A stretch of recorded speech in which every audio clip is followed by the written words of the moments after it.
In the headlines, bandits killed district head and 4 others in Bungudu local government area of Zamfara state. Katsina state government to completely lift ban on telecommunication services before January next year.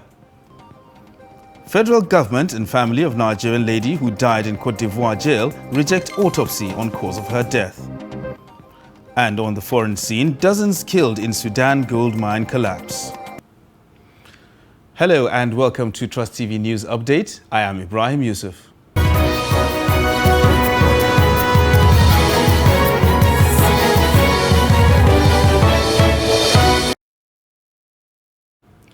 Now the news in detail. Bandits on Wednesday attacked Gada community in Bungudu local government area of Zamfara state, killing its traditional ruler, Umaru Bawang Allah, and 4 other residents. The Secretary, Bungudu Emirate Council, Usman Ahmad, said the attackers invaded the community around 1 a.m. and started shooting sporadically and unleashing mayhem on the residents. Reports say the bandits killed, maimed and raping women at will and set fire on the foodstuff and vehicles parked in the palace of the traditional ruler. Reports also said 5 soldiers sustained severe injuries in a gun duel with the bandits. Meanwhile, traditional ruler and other victims had been buried. Bandits invaded Wuchichiri area of Zaria local government and abducted 2 residents and whisked away a number of passengers in a car into the bush. According to reports, the bandits attacked the area around 10 p.m. on Tuesday and abducted 2 residents, identified as Nazifi and Shafiu, and also shot a commercial car and carted away unspecified number of passengers in the vehicle, though no reports of death. Reports say that this is the first time the bandits are coming through the eastern axis of the local council. Previous attacks were all recorded from the western axis of Zaria Dutsen Abba ward. When contacted, Kaduna State Police Public Relations Officer Mohammed Jalingi promised to verify the story. Meanwhile, Governor of Katsina State, Aminu Masari, says ban on telecommunications services in the remaining 7 affected local government areas will be lifted before January next year.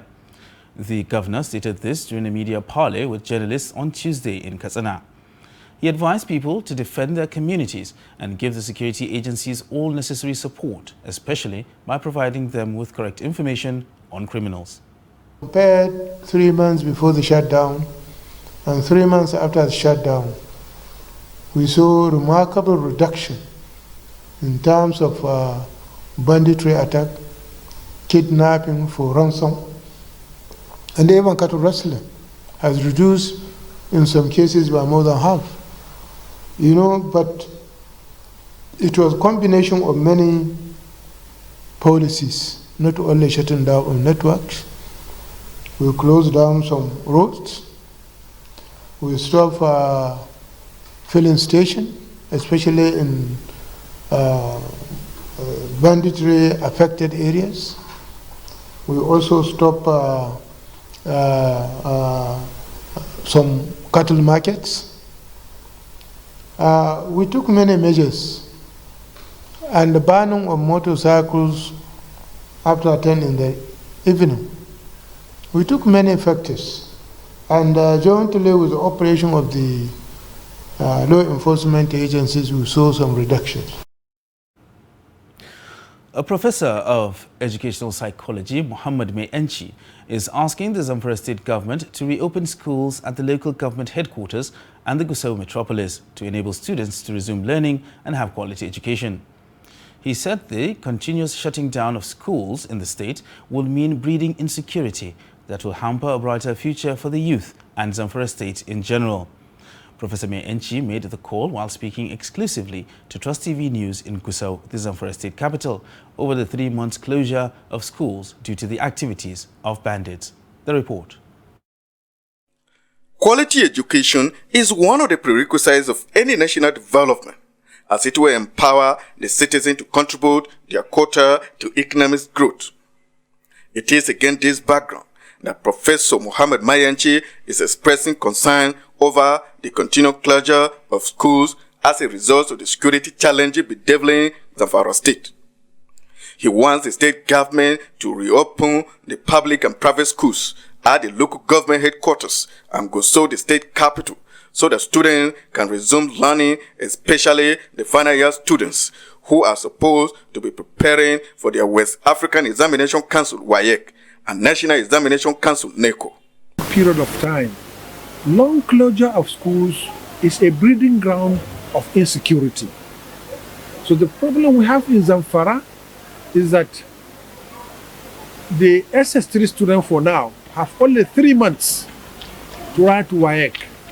What are they going to write? They cannot write anything.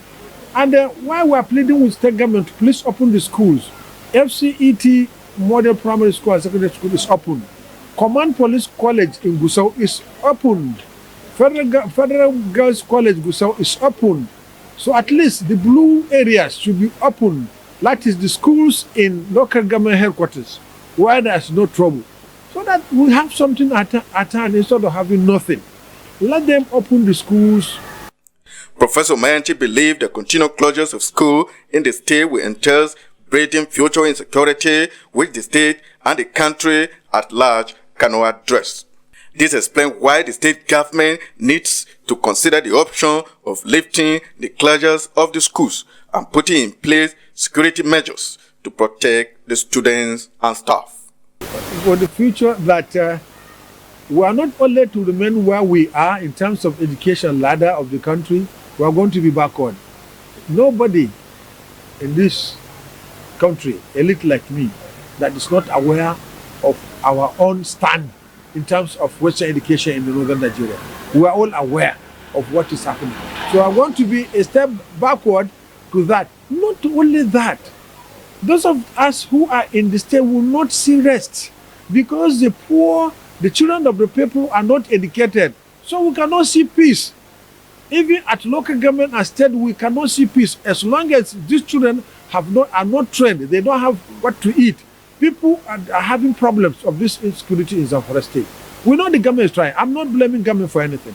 We are pleading to them to please come to rescue by talking. Nobody is saying anything in Zamfara state. The Commissioner of Education should come out and talk to us. SA Education should come to us. We don't expect the governor to talk to. The governor is one person. There are many problems there. He needs some people to prompt him. He needs some people to advise him. He needs some people to inform him what is happening. Maybe he doesn't know that it meant 4 months for the children to ride WAEC, and they're still at home.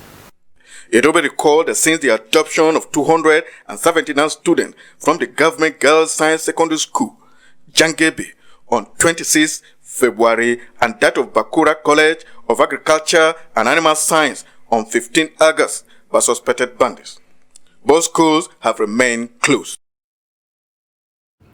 Federal government and the family of the late Itunu Babalola, the Nigerian lady who died in Côte d'Ivoire after being wrongly jailed, have rejected the autopsy on the cause of her death. Chairman, Nigerians in Diaspora Commission, NIDCOM, Abike Dabiri Erewa, said the father of the deceased, Emmanuel Babalola, on Tuesday, gave the position at a meeting at the NIDCOM office in Lagos. Dabiri Erewa pointed out that the autopsy left so many questions unanswered, while Babalola said he is not satisfied with the autopsy and called on the Foreign Affairs Minister and the National Assembly to intervene in the case. Late Itunu got entangled in a legal battle, and when she reported to the police that her house in Bonduku, Côte d'Ivoire, had been burgled, the court and the prosecutor, in collaboration with the police, allegedly compromised the case and accused her of human trafficking, convicted and sentenced her to 20 years in prison, which the court later reduced to 10 years. But she died 2 years into her jail term.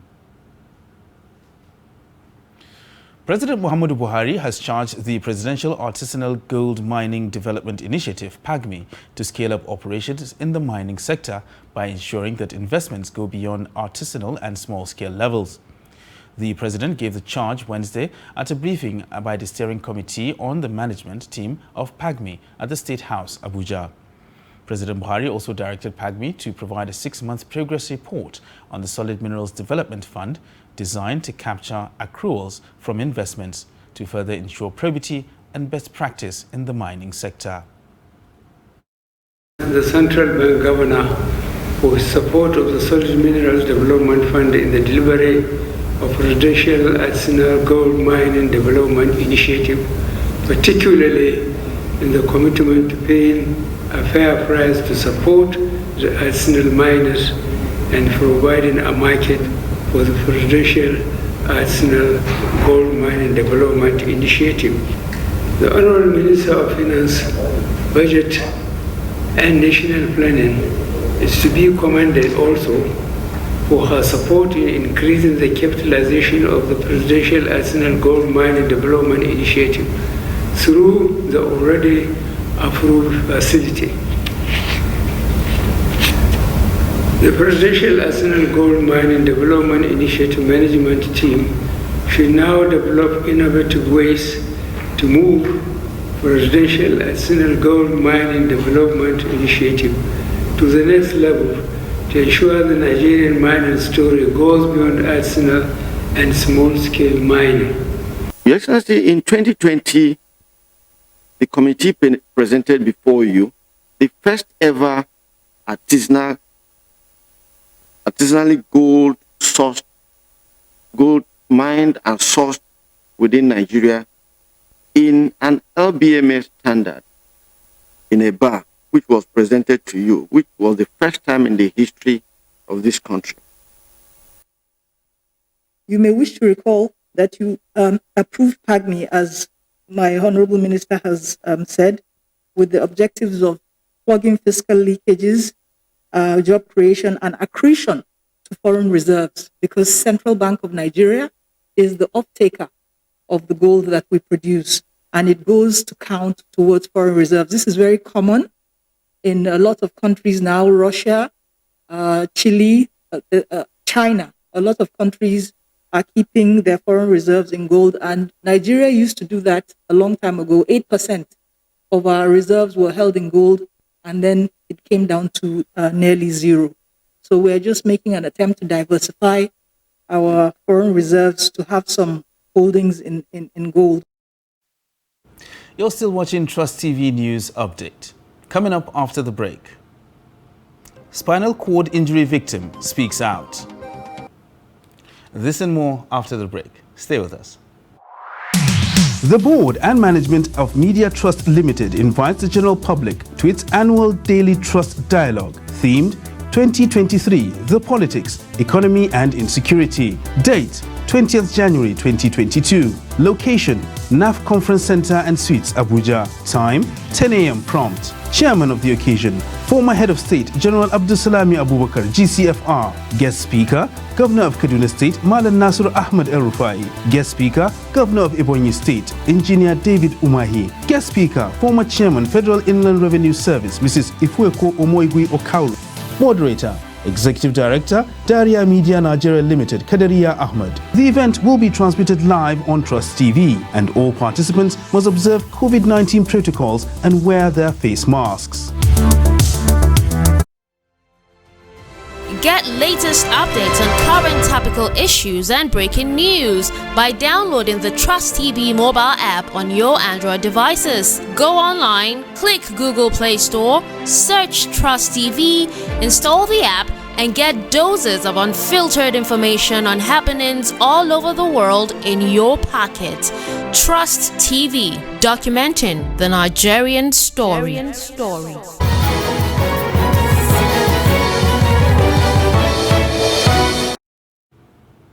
Welcome back. If you're just joining us, this is still Trust TV News Update. Let's take a look at some of our top stories. Bandits on Wednesday attacked Gada community in Bungudu local government area of Zamfara state, killing its traditional ruler, Umar Bawang Allah, and 4 other residents. And Governor of Katsina State, Aminu Masari, says ban on telecommunications services in the remaining 7 affected local government areas will be lifted before January next year. And moving on to other stories now. Federal Capital Territory Emergency Management Agency, FEMA, is calling for a review of the Fire Service Act of 1963 to address fire outbreak in Abuja and elsewhere. Director General of the agency, Garba Abbas, made the call in an interview with Trust TV's Nafisa Abdul Al. Fire outbreaks and disasters are caused by several factors, either natural or human activities. The incessant fire outbreaks in the country has led to destruction of lives and properties, Incidences such as the infernos that ravaged Kubwa village and Nyanya markets, with the most recent outbreak at the next cash and carry supermarket in the FCT. Allegations from the affected staff say emergency response teams were late to the scene. I was not happy what happened this morning because it was sad. How can we be calling the federal government, as in the fire service? They have been calling them since 8 o'clock, 8:30. They have been calling them. Nobody is responding. And do you know the worst part of it is that this is where thousands of youth are feding on. It sounds somehow. In the morning around 8, the fire started at that Christmas tree was burning. I removed my clothes to hold the fire. There was no fire extinguisher. I was not working. The pipe inside, there was no water inside.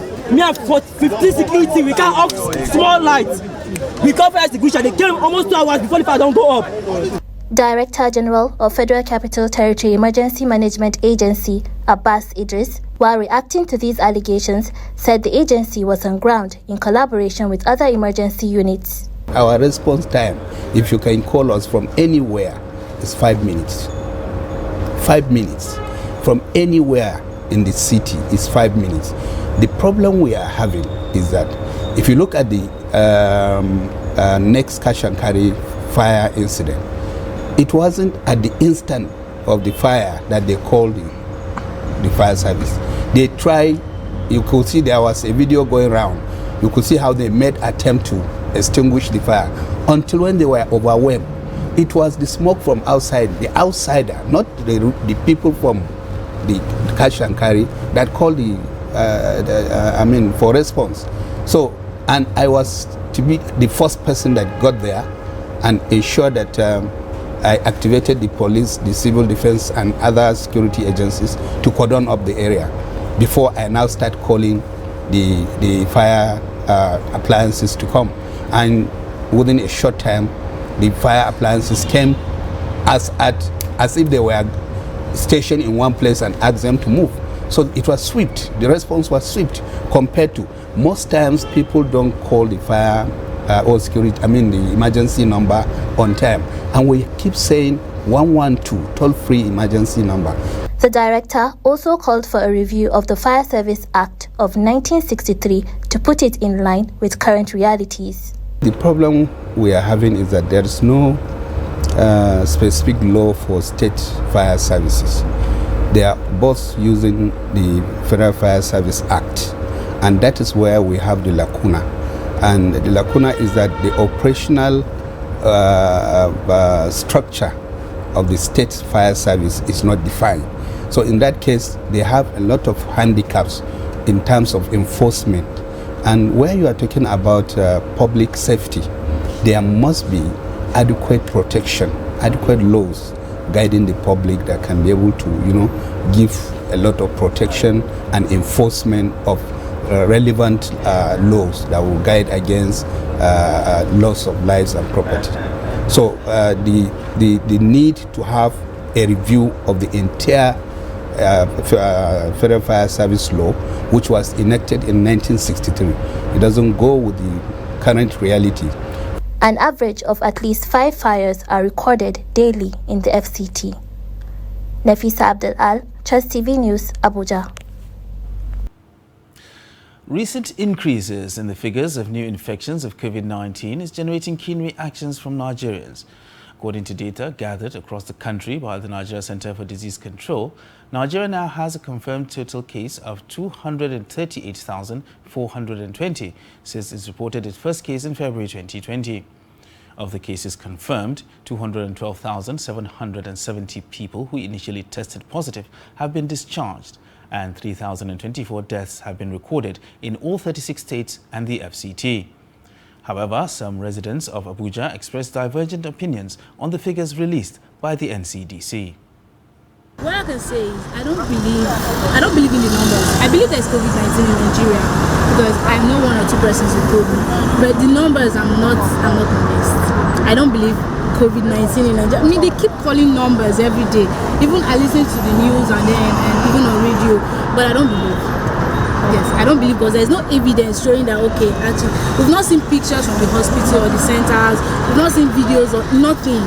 So I feel there should be evidence actually backing up everything they're saying. There should be pictures or videos showing that really that people will go.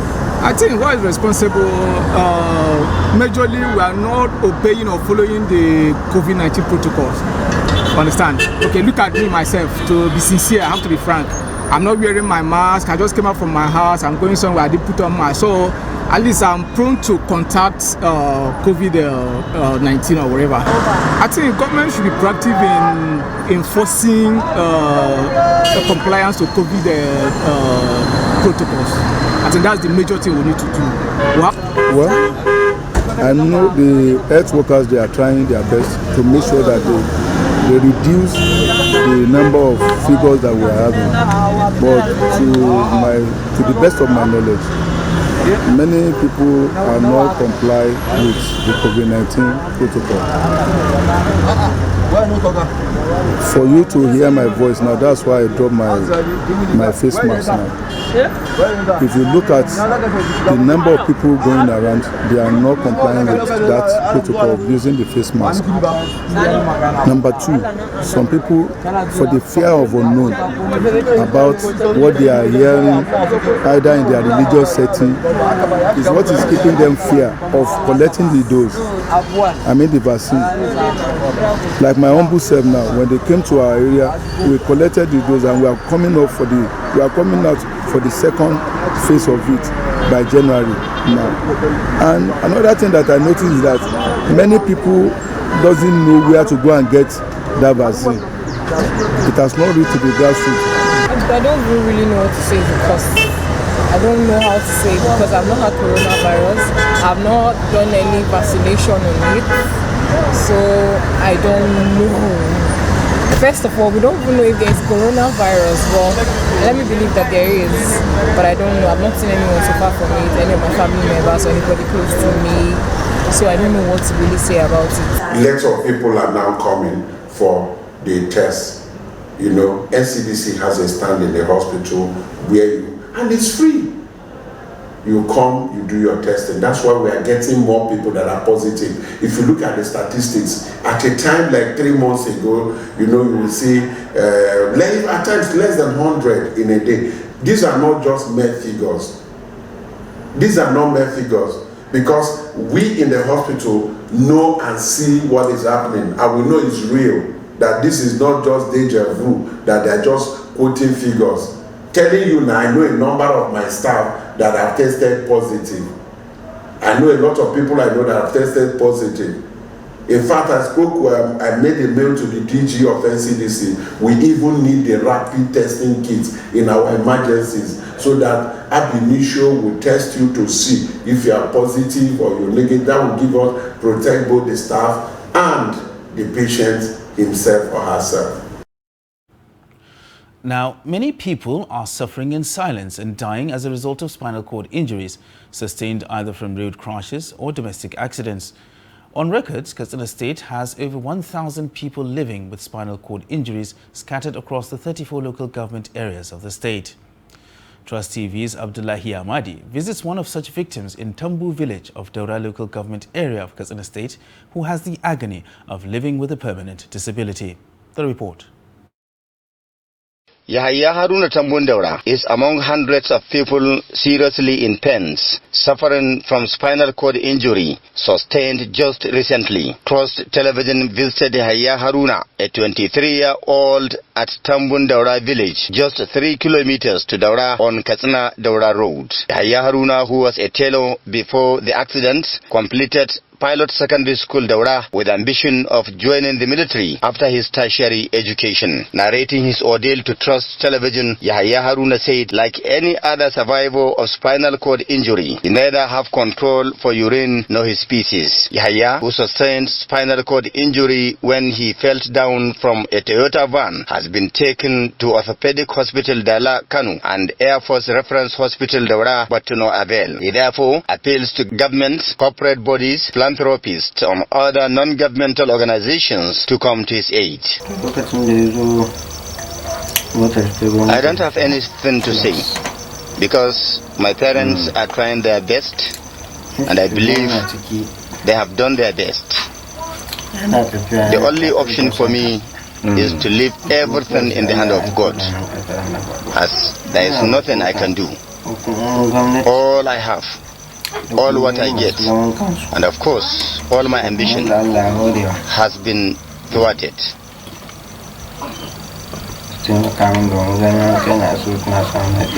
Haruna Adamu is the father of Yahya, who said he has sold out all his landed properties and his farmlands with the hope of getting remedy for his son, but the situation is getting worse daily. He said he is now helpless, tired and exhausted, left with no option than to fold his arms and watch his son dying. However, Malam Haruna Adamu Tambundaura appeals to well-meaning Nigerians to come to the aid of his son and save his life.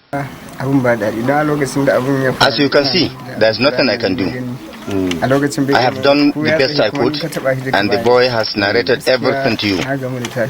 I think I left everything in the hands of God, like he said. And I look forward to well-meaning Nigerians to assist him to salvage his life.